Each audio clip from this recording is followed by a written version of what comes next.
Dito nyo makikita mga kabilang dinis na ang puno ng baliti ay talagang noon malaki, napakalaki niya.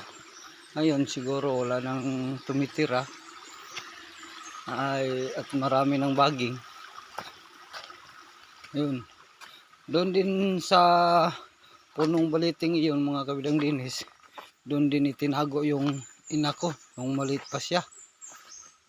At nung inalayan nila ng baboy at saka mga bagay na hiningi, doon pa binalik yung ina ko.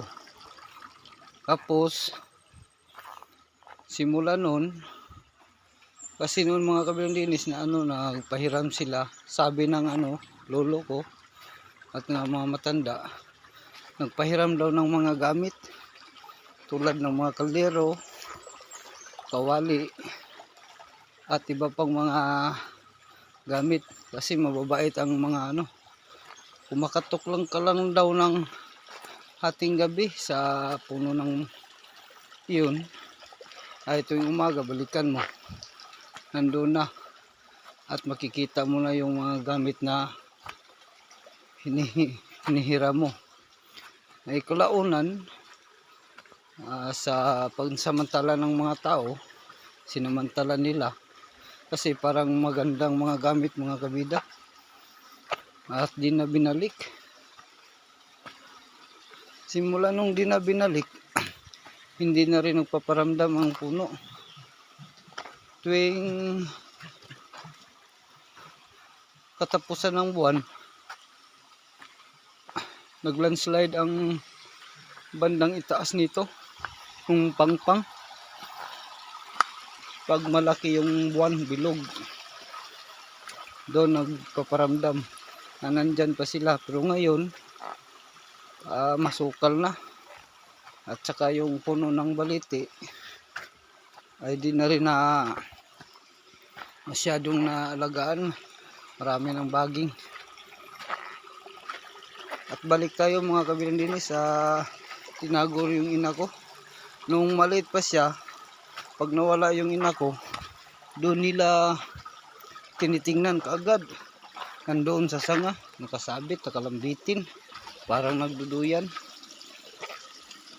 Ting nawawala yung ina ko, panghuli, sinama siya talaga.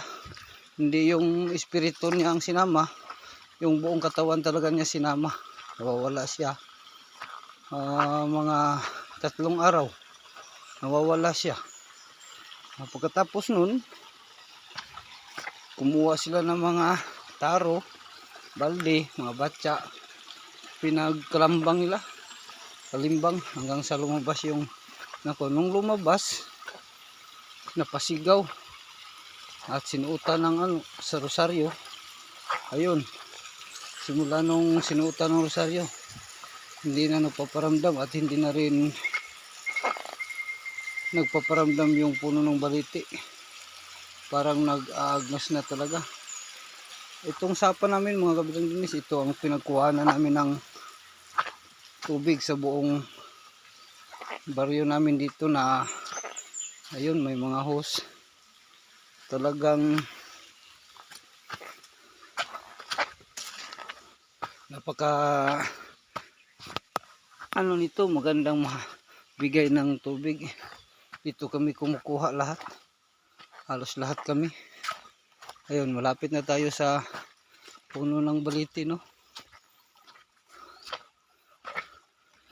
Ipapakita ko sa inyo yung puno na malaki siya dati. Malaki rin naman, pero hindi na katulad no na yung ilalim napakalinis, parang winawalisan. Ngayon masukal na, pati yung pangpang masukal na rin. Malapit na tayo, no? Magtabi-tabi po tayo. Tabi-tabi po. Yan po ang pangpang mga kabilang dinis, oh. Sobrang masukal na talaga. Yan, dati maraming ibon dito. Ngayon bihira na. Kasi parang wala na talaga. Yun ang puno ng baliti. Lalapitan natin. Kasi dito rin natin nakikita yung ano. Ito ang pangpang dati na napakalinis. Kahit damo, wala kang makikita ditong damo. Tuwing Pasko o bagong taon, mga kabilang dinis, ito ay nagpapakita ng mga parang fireworks. Tuwing hating gabi dito kami pupunta kasi nakikita namin ang fireworks na at saka lobo dati. Pero ngayon tuwing bagong taon tinitingnan namin wala na. Parang iwan ko kung nasaan sila. Ito malinis ito dati oh. Napakalinis niyan dati. Wala yung kadamo-damo. Ngayon masukal na talaga. Sabi nga nila wala na siguro nakatira. Yan ang puno ng baliti mga kabilang dinis. Medyo ano na, nasa marami ng baging. Hindi na makita. Dati napakalinis ng loob niyan. Wala makitang baging, wala kang makitang mga ano. Ngayon napunong-puno na talaga. Saka medyo na ano na siya.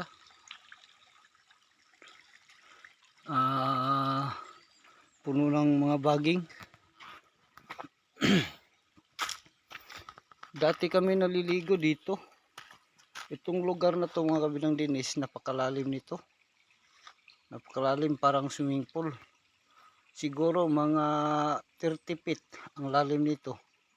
Hanggang doon kasi yung tubig oh, sa taas. Eh nung mga tao sobrang na sigurong ano, sobrang masyadong ano na, masama na kasi dito na naglalaba, dito na dito na, basta dito na. Ayun, nawala bigla.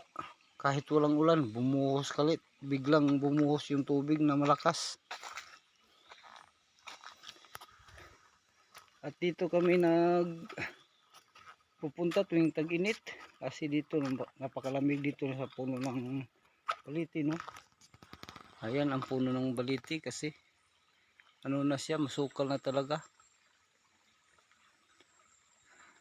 At yung view namin, wala kang makikitang bato. Puro ano to, parang sabi nila palanas to. Wala kang makikitang bato. Yan.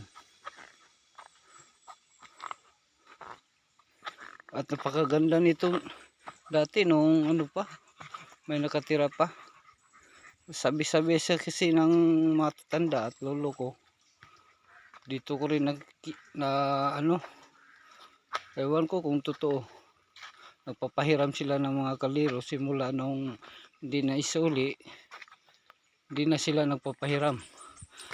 At dito rin mababait to sila kasi pag ano ka, kinaibigan ka, buong katawan mo ang dadalhin tulad ng ina ko. Ayan o, magandang view.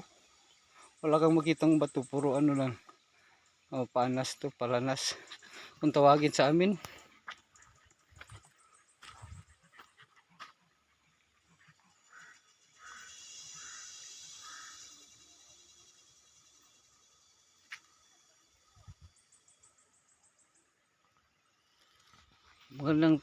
Ano to, magandang view nito. Dito kami nagpupunta, mga magkaibigan. Halos lahat mga taga sa amin, tag-init.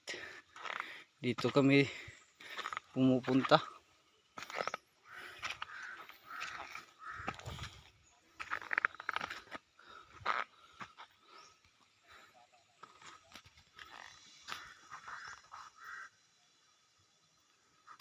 Kung totoo ang kasabihan na nagpapahiram sila nung nandyan pa sila, pero parang wala na mga kabilang dinis kasi masukal na talaga dati. Tuwing bilog ang buwan at katapusan,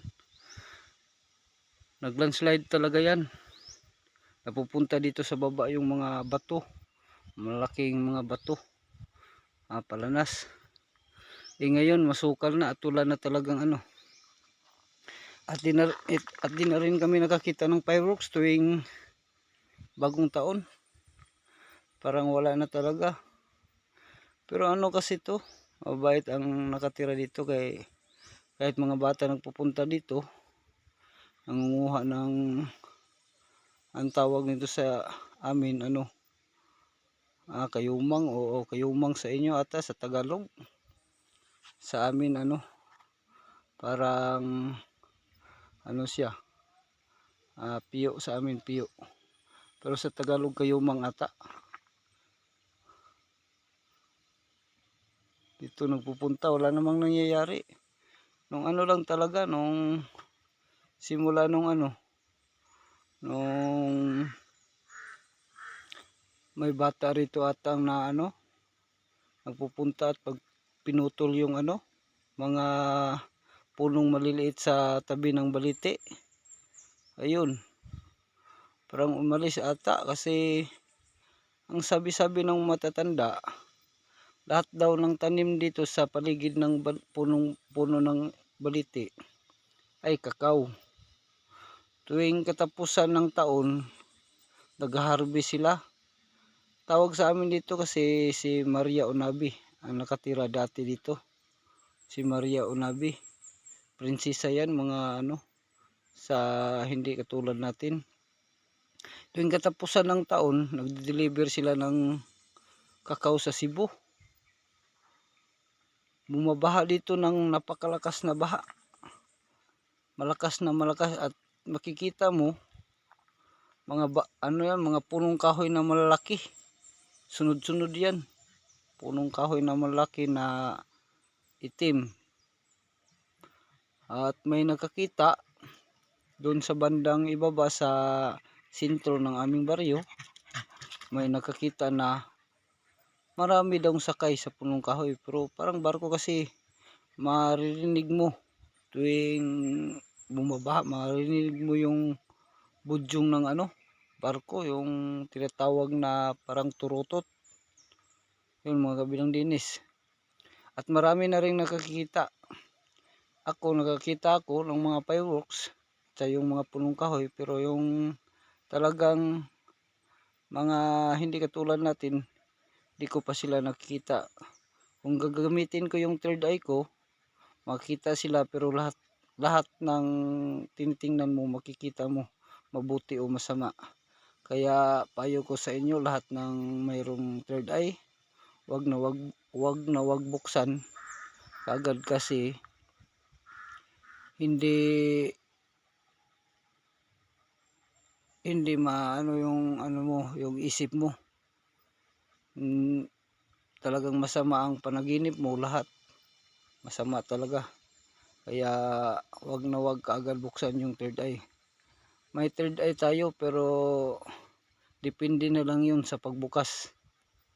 Nabubuksan mo yun kusa kung talagang may ano ka, may kaunting kaalaman ka.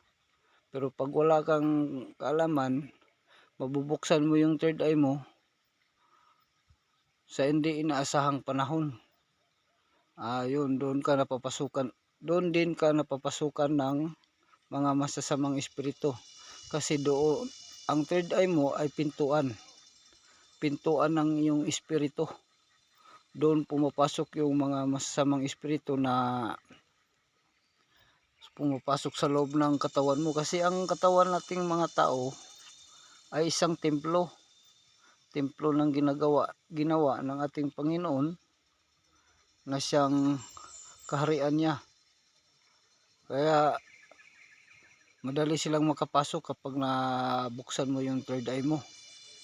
Sa may kaalaman, nabubuksan nila agad yung third eye nila, hindi na makapasok kasi may alam silang konting bagay na mga ano sa ano, mga tawag nating orasyon, hindi makapasok. Pero sa mga ordinaryong tao na mayroong third eye, nakakapasok talaga yung ano, mga masamang di katulad natin. At doon lang na po at maraming salamat. Sana nasiyahan kayo sa aking video. Paki-like and subscribe naman sa aking muntin channel mga kabilang dinis. Maraming salamat po.